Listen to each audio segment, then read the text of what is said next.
Hi, I'm Keith McEvoy, founder of the SuperCharge Academy and CEO of Success at Works Ltd. So today we're going to talk about one really important thing, and that's about decision making and how your team actually goes and makes the decisions.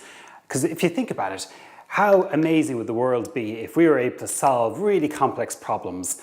And that is the whole purpose of a team. What we do is we get together the best brains we have, and we put them all together, and we get the thinking and the juices flowing, and we come up with solutions that me or you on our own just wouldn't be able to come up with.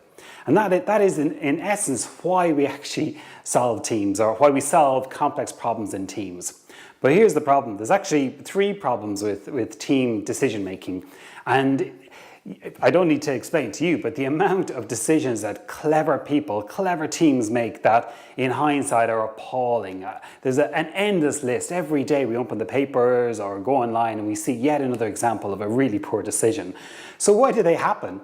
Well, that's what I'm going to show you, the three steps to make sure that the decisions that you and your team make don't fall into these same traps. And there's 3 points, the 3 Ds, and we'll go straight into them. So the first one is to actually, you need to frame your decision. So before you even start, decision, you need to frame this. So before you sit down with the team, what is the decision that you're going to make? And why is this important? Well, let's say we are part of a big manufacturing team, a big production team, and the marketing department has come to us and they've said, do you know what we're going to do? We want to create a new product. So the decision is, are we going to create a new product?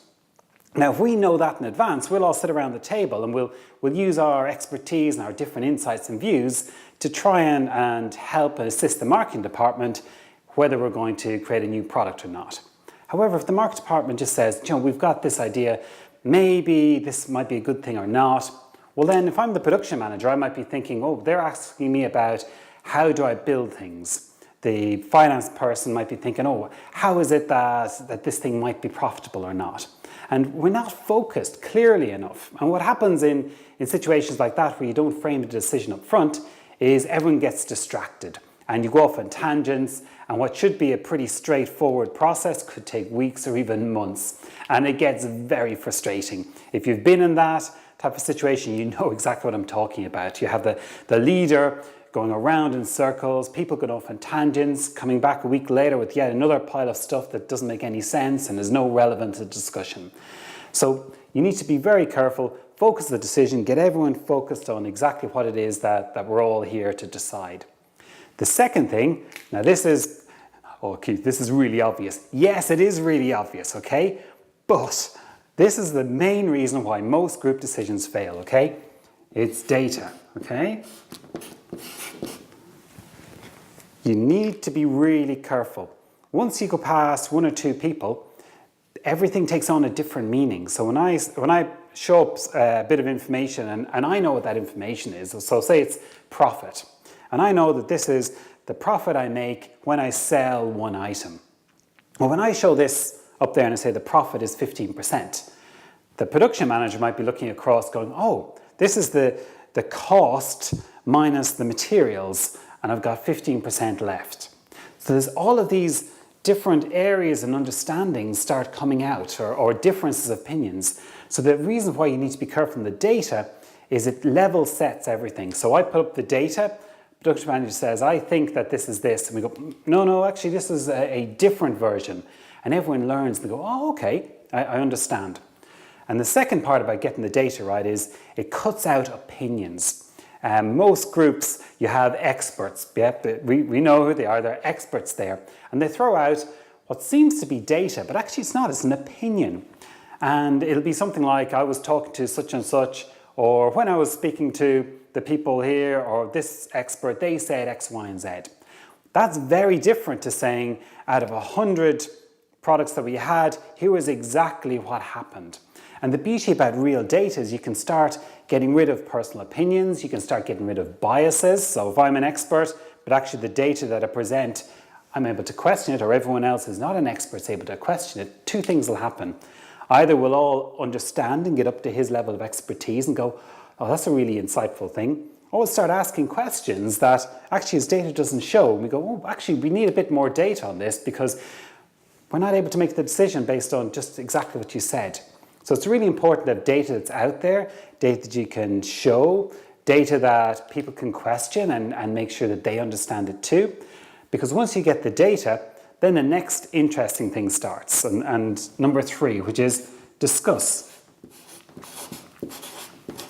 And this is really important because the whole purpose of getting to a decision is that you want to have fleshed out potential areas where you might have gone wrong.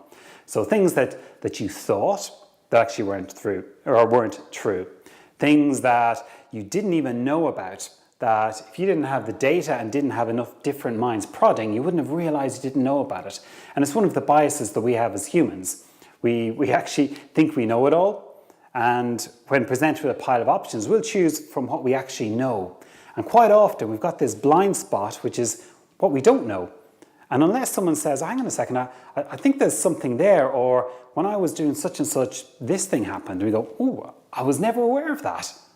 And that gets us thinking, and it's only through discussions about a set of data that we realize, oh, actually that data only tells us half the story. We need to get a bit more data based on this new bit of insight that someone's just given us. So that's why you discuss. And the discuss is all about making sure that we're not missing the blind spots, making sure we're developing the ideas, making sure that we've actually got enough, the data itself is the right quality. And then right the way back to the beginning is make sure that the discussion says the decision that we're actually intending to make is the right decision for us. So if we do these 3 steps, so frame the decision, what is it that we are going to decide upon? No, not this or that or the other, what is it that we're actually going to focus on? The data, it's not opinions, it's real data. It's presented in a way that other people around the table can understand it, so they can interpret it correctly, and then they can make their input.